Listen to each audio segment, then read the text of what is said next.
はいどうも、今日はですねこの富士桜の植え替えやります。上野グリーンクラブでね、確かセールの時かな、夏の、10% オフで買って、1500円が1350円かぐらいで買いました。バラ科の植え替えはですね、秋いい時期なので、これをやっていこうと思います。別に何もしなくてもいいんですけど、ちょっとねしばらくこのポットに入った状態で土カチカチなので、水は通るからほっといてもいいんですけど、土とポットをね、いつも使ってる自分のこれに入れといた方が管理しやすいので、それに変えていきます。でバラ科の植物でですね、いつも植え替えに使ってるものがあって、よいしょ、ちょっともうラベルもボロボロで中身も使用期限切れてて全然使えないんですけど、ちょっとだけ読めるかな。ストレプトマイシンっていうのがあって、根頭眼種病にね、ならないように植え替えの後にこの液を使って、ドブ漬けして殺菌するっていうものなんですけど、殺菌剤ですね。そもそもこれが根頭眼種病に効くかどうかっていう確信は、ない。会社的にはあるかどうかよくわからんってところらしいんですけど、よくこれを使って殺菌してたんですが、これがなくなりまして、なくなったっていうのは販売をしなくなったと。で今市場にあるもの、お店に売ってるものは、もう使用期限の切れちゃったものしかないので、使用期限切れたからって即効果ないかっていうとそういうわけではないと思うんですけど、使わなくてもいいのかなっていうとこで、こういうものは秋に植え替えてできるだけ根頭眼種病を出さないようにしましょうねっていうことらしいですね。でこの根頭眼種病の原因となる菌が、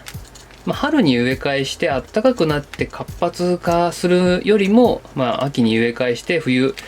ちょっと活動が鈍くなってくるタイミングの方がいいだろうということで、やってます。で特にですね、桜とボケは根頭眼種病にかかると、その前にちょっと根を見ましょうかね。いい感じです。ぐるぐる回ってます。これを適宜ほぐして、ほぐさなくってもこれだから入るんですけどそのまま入れちゃってもいいんですけど、一応そこそこ綺麗にしといて、で植え替えます。で何でしたっけ、ちょっと飛ぶかもしれないですバラ科の植え替えで、そうそう、桜とボケがね、なんか根頭眼種病になると弱るらしいので、その辺のあたりのものは秋に植え替えするのがいいのかなっていうことらしいです。僕はね、桜はちょっと持ってて、ボケは今回初めてねやってるんですけど、今度植え替え動画作ろうと思います。ボケは今回初めて持ってて、桜とボケに関してはねちょっとよくわかんないんですけど、梅に関してはね結構何もしなくても根頭眼種病になったりしないし、なりにくくて大丈夫そうなので、でもダメなのかな、なったことないからわかんないんですけど、でもなりにくいそうなので、他のバラ科の樹種に関しては春に植え替えするのもいいのかなって感じです。春に植え替えするとですね、これからここの切った根ですよね、これがガンガン伸びてくるような時期なので、思いっきり切り込んでもいいと思うんですけど、なんせ秋はそんなに、東京特にそんな暖かい日も続かないし、秋っぽい秋ってすぐ終わっちゃうので、なんか暖かい冬ですよね、すぐね。そういう意味じゃそんなに切り込まない方がいいのかなというふうに思います。じゃあこの辺はいつも通りで長いので、パンとね終わったところに行っちゃいましょう。はい、じゃあねさばきました。裏はこんな感じです。ところどころですね、太い根があったんですが、こういうとこですね、なんかちょこっと太い根をこう切りました。こういうところ他のに比べてそうだな、1.2 とか2倍と1.2 違う2倍とか3倍とか太いのがたまにあったりするので、そういうのはねこういう機会にちょこっとだけ追い込んでおくといいですよね。あんまりがっつりいきなり追い込むと他のとこに根がないと多分ダメなんでしょうけど、これぐらいだったらいいかなと思ってやってみました。じゃああとは植え込みます。そのままだとねもうふわっふわでどうにもならないと思うんで、一応針金ですね使って留めます。なんかあんま風のね吹かない場所に置けて、かつずーっと同じ感じで置いとけるっていうんだったら別に何もしなくてもいいと思うんですけど、どうしようかな今日。こうやるどうしようかな。どう止めようかな今日は。やっぱ下からにするか。と今何に悩んだかっていうと、木の方にぐるっと巻きつけて、それを下の方にこんな感じで通してですね、下を止めようか、下から入れて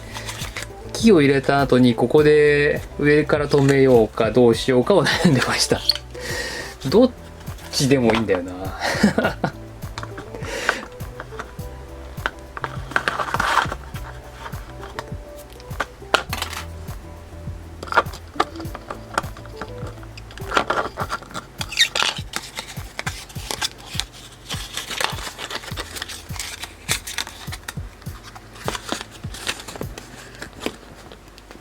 じゃあ大きめの切り綱ですね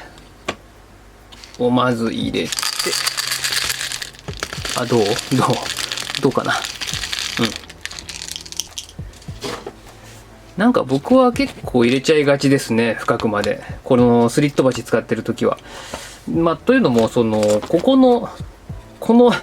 の溝が意外と自分の使ってる用土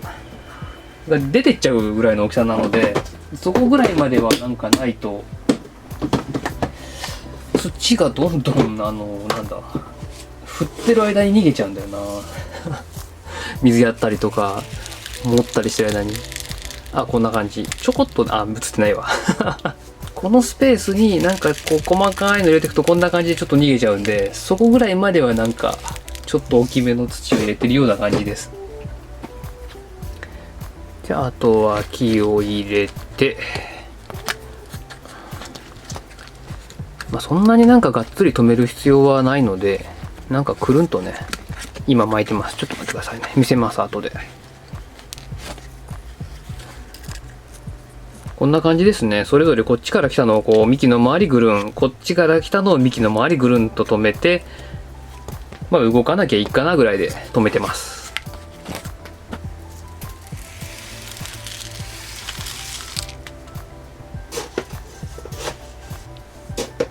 今更ですけど、ここの縁ですよね。縁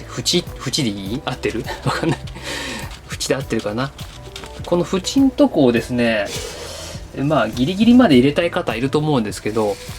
初めてだとそうなのかな、やっぱり。ただここの部分ちょこっとね残しといてあげるといいですね、スペースをね。土が落ち着いてきたり固まったりするとなかなか水が入っていかないこともあるので、その時にここの部分にですね水溜めとくとゆっくり浸透していってですね、下から出てくれますんで、少しだけね、ビタッと入れずにちょっと開けといてあげるといいかなと思います。苔張るんだったら関係ないんでいいんじゃないかなと思うんですけど、これだけで済ます場合はその方がいいかなと思います。とりあえずいっぱいまで入れといて、後でなんか固まってきたなと思ったらちょっとだけすくうとかっていうのもありなんでしょうけど、この時点からそんなに使わないでこうやって少なめに入れとくのもいいかなと思ってます。はい、できました。完成です。じゃああとはもうね、しばらくはこのままだと思うので、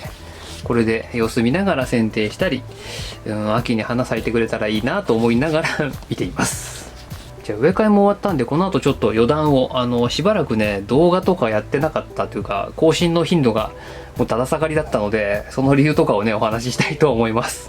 その前にちなみにですね、この薬似たような薬がですね売ってまして、多分それでも大丈夫なんだと思いますけど、その新しい薬を作ってる会社的には別に根頭眼臭病用に作ったわけじゃないらしいので、効かないことはないんでしょうけど、それつけとけば絶対大丈夫ですっていうものじゃないと思うので、そこら辺は個人の自由ということでもし聞かなくてもごめんなさいっていう風に思って使っていただければと思います。キミさんの動画で確か紹介してたと思うんで、動画のね、下の概要欄のその辺に貼っときますので、ぜひ見ていただければと思います。心配な方はそっちを使ってやるのもいいかなと思います。どうもご視聴ありがとうございました。今日は桜の植え替えでしたね。あれは、富士桜ですね。富士桜もなんかいろいろ種類があって面白そうなので、集めてみようかと思って買いました。ここのところ動画の更新が全然なかったんですけど、何やってたかっていうとですね、鉢作ってました。鉢ですね。鉢。ちょっと新しい形をね、考えたので、それを作ってみたりとかやってました。僕の動画の、第一の目的は、動画を作る人を増やすことっていうのをメインで作ったので、今ね、いろんなチャンネル増えて、動画もたくさん出てて、基本的なことをプロがね、やってくれてたりするので、そういう意味じゃ、そういうところを僕がカバーするのはあんまりしなくていいのかなと、思ったので、夏はそんなにやることないし、鉢作りに専念しようということで、動画全然撮ってませんでした。で、今後もちょっとずつ撮ってきますけど、本当にベーシックなところと、あと僕なりにちょっと変わったことやってるかもしれないなと思ったことを共有していくという、そういう形にしようと思ってます。何でもかんでもやるのは最初のうちはやってたんですけど、そういうのはね、ちゃんとした知識を持った方がやってくれるので、そっちを見た方がいいと思いますし、僕の役目じゃないのかなと思ったので、そういう方向でやっていこうと思います。ただ僕の動画は基本的に、動画というか盆栽かは、こういうの見てもらって分かる通り、あんまり手の込んだことはしません。人の手でがっつり作るっていう盆栽を僕はあまり、好みじゃなくて作ってないので、時間をかけて自然の力を使って作っていくみたいな、木に任せるっていう感じですね。そういう感じで作ってますので、初めての方とかね、あんまりしっかりがっつり盆栽したのが好きじゃないっていう方には合ってるかもしれないです。でちょっとね、鉢の宣伝になるんですけど、最近ちょっと変わったの作ってみまして、穴が真ん中にないんですよ、そこに。で、横ですね。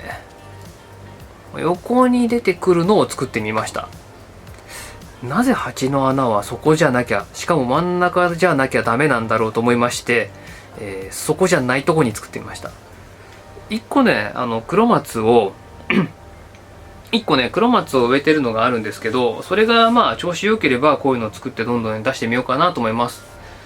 メリットがあって、そんな話はいいか普通のこういうタイプも作っていくと思いますので、こういうのですね。そうじゃなくてこういうのも作ったりしますんで、ぜひね、興味のある方はホームページ、ベースの方載せたりしますんで、買っていただけると嬉しいです。そういう感じで応援してもらえると助かります。はい、じゃあ今日はね、ご視聴ありがとうございました。また次回の動画でお会いしましょう。ではまた。